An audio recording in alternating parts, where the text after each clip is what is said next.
예, 감사합니다. 저는 국사학 전공의 이용우입니다.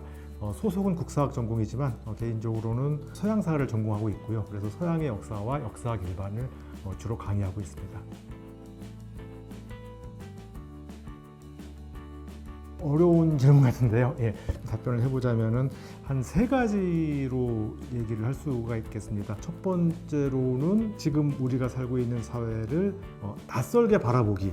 그렇게 제가 말씀드린 이유는 역사 공부하는 게 주로 과거를 공부하는 건데 50년 전이든 100년 전이든 500년 전이든 굉장히 낯선 시대거든요. 너무도 낯선 나머지 우리가 이해할 수 없는 문화, 관습, 제도 속에 살고 있기 때문에 우리의 가치관이나 세계관 가지고는 전혀 이해할 수 없다는 것인데, 그걸 뒤집어서 보면은 또 그 다른 시대, 과거의 사람들이 또 우리를 보기에 이상한 세계에 살고 있구나, 이런 거를 느낄 수 있다는 것이고요. 여기서 제가 말씀드리고 싶은 거는 우리 이 사회를 낯설게 바라봄으로써 균형 잡힌 시각과 보다 좀 열린 시각, 다양성을 인정하는 그런 시각을 익힐 수 있다는 말씀을 드리고 싶고요.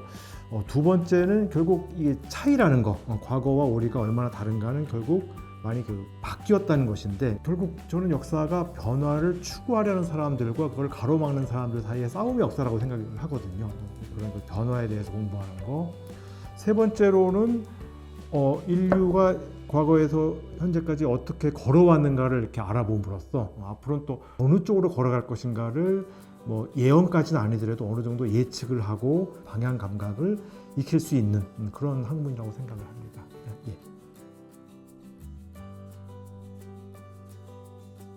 예, 그 프랑스 명소 그러면은 흔히 많이 얘기하는 이제 에펠탑이라든가 개선문, 루브르 박물관, 이런 너무도 잘 알려진 그런 명소는 좀 제외하고요. 제가 공부하는 주제와 관련해서 한 곳을 좀 소개를 하자면요.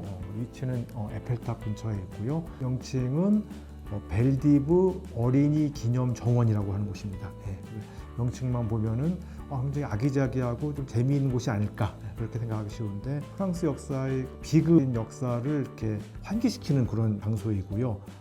1942년 7월 16일 벨디브 사건과 관련된 장소이고요. 벨디브 사건이라고 하는 것은 그 당시에 파리 지역의 약 13,000명의 유대인들을 프랑스 경찰이 체포해서 그들을 이제 벨로드롬 디베라고 하는 동계 자전거 경기장, 실내 체육관 같은 곳인데요. 거기에 수용을 했다가 결국 그들 대부분이 나치 독일의 아우슈비츠 수용소로 끌려가서 이제 학살을 당합니다. 그 당시가 이제 독일 강점기 프랑스였는데, 독일군이나 독일 경찰이 아니라 자국, 프랑스 경찰이 직접 그 유대인들을 체포해서 결국 유대인 대학살에 협력했다는, 이렇게 보면 자국의 수치스러운, 부끄러운 역사를 환기시키는 그런 장소입니다. 근데 그때 13,000명 중에 약 4,000명이 어린이였고요. 4,000명의 어린이 희생자들을 추모해서 만든 그런 기념 정원이 되겠습니다. 위치도 마침 에펠탑 근처이고 해가지고요. 꼭 한번 가기를 추천드리고 싶습니다.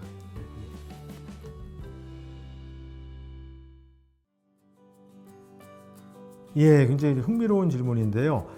그 질문은 제가 약간 바꿔서 답변하겠습니다. 왜냐하면은 솔직히 말씀드리면 없습니다. 제가 현재 연구하는 주제가 프랑스 현대사 중에서도 이제 독일 강점기 프랑스 역사인데, 왜 그 주제를 끝까지 고집하는가, 그 이유를 제가 말씀을 드려보겠습니다. 그러니까 일제 강점기라고 한다면 1910년부터 45년까지고요. 독일 강점기 프랑스가 1940년부터 44년까지이기 때문에 이를테면은 대독 협력자들의 역사는 우리나라의 7.18을 연상시키고, 그리고 레지스탕스는 또 독립운동가를 연상시키기 때문에 그 주제를 계속 연구하다 보면은 이제 우리 역사에 대해서도 굉장히 시사해주는 바가 많다고 생각되기 때문에 지금 생각으로는 거의 죽을 때까지 그 주제를 연구를 하고 싶습니다.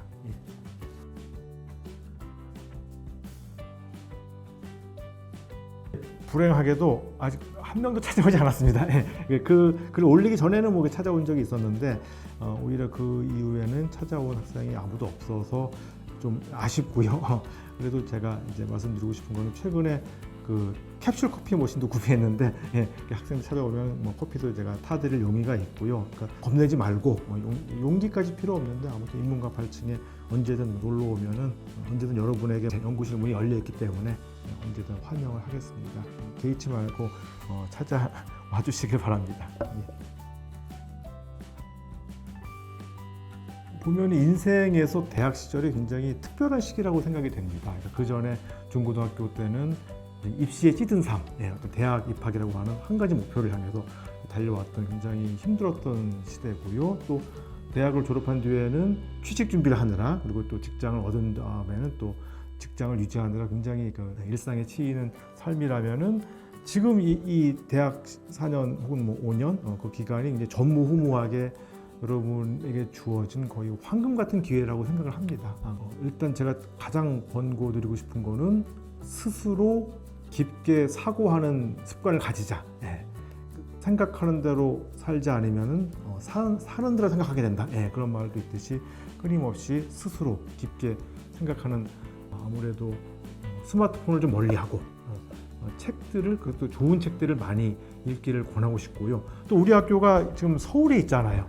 서울이라고 하는 도시가 대한민국에서도 가장 문화시설이 많고 또 역사 유적도 가장 많은 도시이기 때문에 박물관이라든가 미술관, 그리고 역사 유적이라고 고궁들이 되겠죠. 창덕궁이나 경복궁 이런 곳을 다니면서 결국 깊은 사고를 하게 되는 기반으로서 그런 걸 다지는 시간을 많이 가지는 게 저는 중요하다고 생각을 합니다.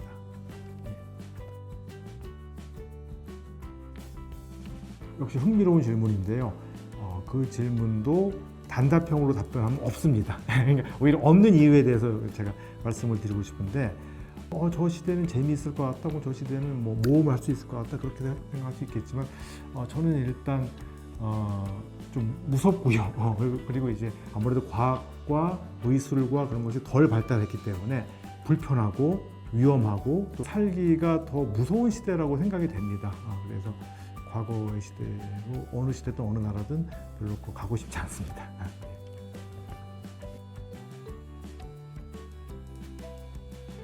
예, 오늘 질문들에 답변하는 방식이 제가 좀 독특하다고 하겠는데, 그러니까 역시 그 질문도 없습니다. 그러니까 왜 없는가를 제가 한 세 가지 이유로 말씀드리자면, 정말 위인이나 뭐 영웅들이 없는 건 아니고요.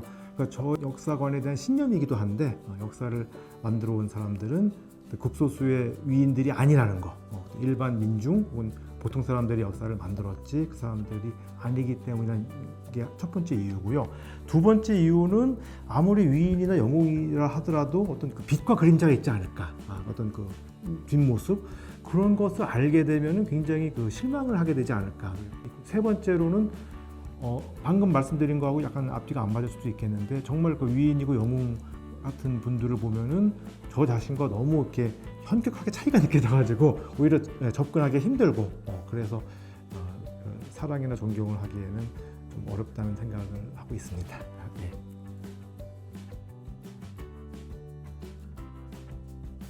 예, 바로 이 순간입니다. 이렇게 인터뷰 요청도 해주시고, 지난 봄에 그 학부사에서 또 뭐 동덕인이 사랑하는 교수님 이 인터뷰도 또 해주시고, 제가 굉장히 과분한 학생들의 사랑을 받고 있구나, 그런 생각을 좀 했고요. 한 학기가 끝나고 이게 감사 메일을 보낸다거나 혹은 종강할 때 강의실 나가면서 정말 진심으로 감사했다, 이런 인사를 하는 학생들을 보면은 제가 허투루 살지 않았구나, 그런 느낌을 가지게 됩니다.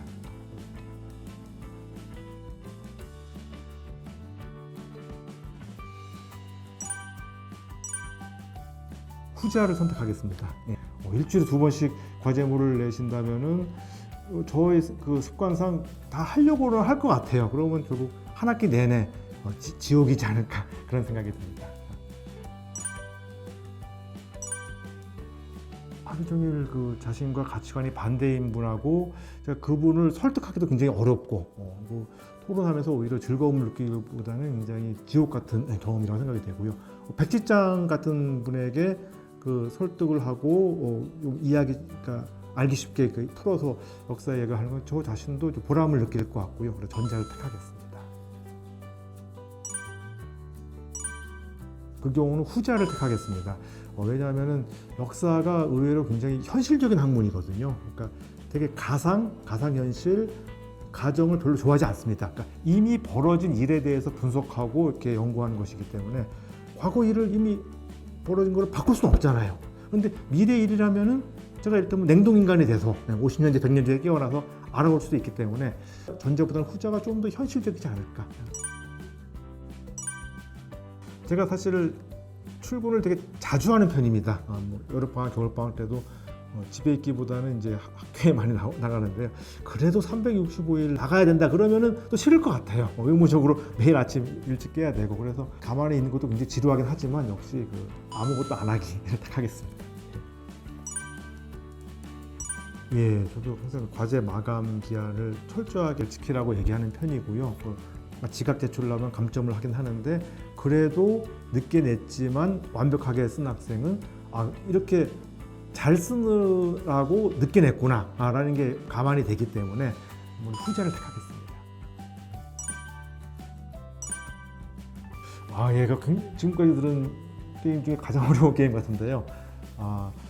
둘 다 힘들긴 하지만 저는 후자를 택하겠습니다.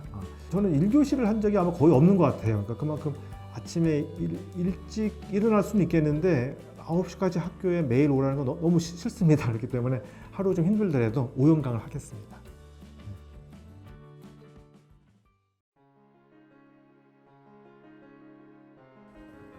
예, 이거는 제가 종강인사에 쓰기도 하고 그랬던 이야기인데, 어떤 그 부당함을 참지 말라. 예, 그 부당한 발언이든 대우든 그런 거에 참지 말고, 그러니까 한 여성으로서의 권리든 학생으로서의 권리든 혹은 인간으로서의 권리든 시민으로서의 권리가 침해당할 때 거기에 대해서 가만히 있지 말고 참지 말고 항의를 하고, 또 뭔가 잘못된 게 있으면 그거를 바로잡으려고 노력을 하고, 그리고 인류 역사가 그렇게 도전을 하고 항의하고 바꾸려고 노력하는 사람에 의해서 발전해 왔다고 생각을 하거든요.